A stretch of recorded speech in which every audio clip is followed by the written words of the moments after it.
এক লোক এসে মুহাম্মদ ইবনে সিরিনকে বলল যে আমি দেখলাম আমার ছেলে পানি খেতে খেতে পেটটা এত বড় হয়ে গেছে। এই একই স্বপ্ন আরেকটা লোকও দেখলো, দেখে এক মূর্খের কাছে জিজ্ঞেস করলো। সে বলল, সর্বনাশ, এত বড় পেট হয়ে গেছে, তোমার ছেলে তো মারা যাবে। ঠিকই কয়েকদিন পরে ছেলেটা মারা গেল। আর একই স্বপ্ন দেখে এই লোক মুহাম্মদ ইবনে সিরিনকে জিজ্ঞেস করেছিল, উনি বলেছেন যে তোমার ছেলে তো অনেক বড় আলেম হবে।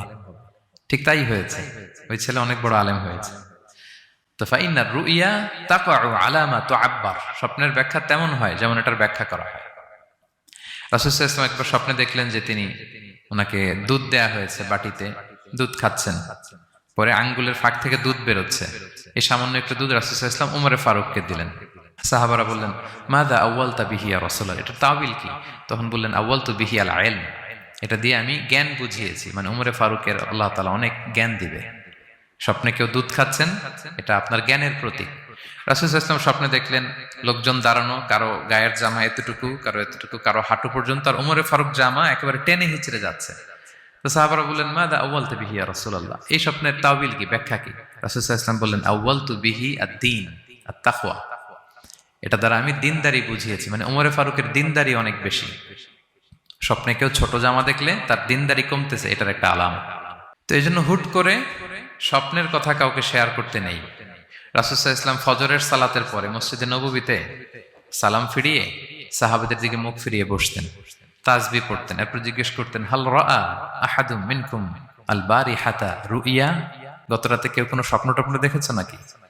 তো তখন সাহাবারা এই স্বপ্ন বলতেন, রাসূল সাল্লাল্লাহু আলাইহি ওয়াসাল্লাম ব্যাখ্যা করতেন। সুবহানাল্লাহ, কত সৌভাগ্যবান ছিলেন তারা। তাহলে স্বপ্ন বলা যাবে নাকি কাউকে? না। খুবই শুভাকাঙ্ক্ষী, আপনার একেবারে ক্লোজ ফ্রেন্ড, তাকে বলতে পারেন। আর অনেক বড় আলেম যিনি ভালো ব্যাখ্যা করতে পারবেন, আপনাকে গাইড করতে পারবেন, তাকে বলবেন। এছাড়া বলা যাবে না। আর খারাপ স্বপ্ন তো বলাই যাবে, আল্লাহ তাআলার কাছে পানা চাইতে হবে। তাহলে ঘুমিয়ে ঘুমিয়ে যেটা দেখি এটা কারোর কাছে বলা যাবে না। আর যেটা পাওয়ার আকাঙ্ক্ষা মানুষকে ঘুমাতে দেয় না, ওইটাও একটা স্বপ্ন। বলে না যে আমার জীবনের স্বপ্ন আমি এটা করব, এটাও স্বপ্ন। এই ভিশনও শেয়ার করা যাবে না কারোর সাথে। আপনারা তো ব্যবসায়ী মানুষ, টিপস শিখাই দেয় কিছু। বিশাল বড় একটা কিছু প্রজেক্ট নিছেন, শুরু করার আগে আপনি বলে ফেলছেন, শেষ, আর এটা হবে না। দেখবেন যে এখান থেকে কনস্পিরেসি, ওইখান থেকে শত্রুতা, ওইদিকে এটা করছে ওইটা করছে, আপনি আর আগাতেই পারবেন না। দুঃখজনক হলেও সত্য, আমরা বাংলাদেশিরা তো এগুলোতে অভ্যস্ত। সবার মধ্যে কম বেশি জেলাসি কাজ করে ন্যাচারালি, আমাদের বাংলাদেশিদের এটা আরো বেশি। আমি আমার প্রায় আলোচনাতে বলি যে আমাদের জাতীয় খেলা হাডুডু হওয়ার কারণ হচ্ছে এই খেলার ধরনটাই এমন, একজন সামনে যেতে চায়, 10 জন পা ধরে পিছনে টানতে চায়।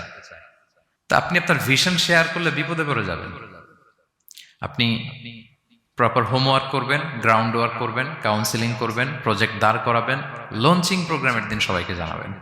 সব রেডি, এবার আর কেউ কিছু করতে পারবেন, এটা দাঁড়ায় গেছে, সব রেডি আমার। লঞ্চিং জাস্ট একটা ফর্মালিটিস, তারপরে আমার কাজ শুরু হবে। কিন্তু আপনি আগেই যদি সবাইকে জানায় ফেলেন, হবে এটা? স্বপ্ন শেয়ার করতে নেই।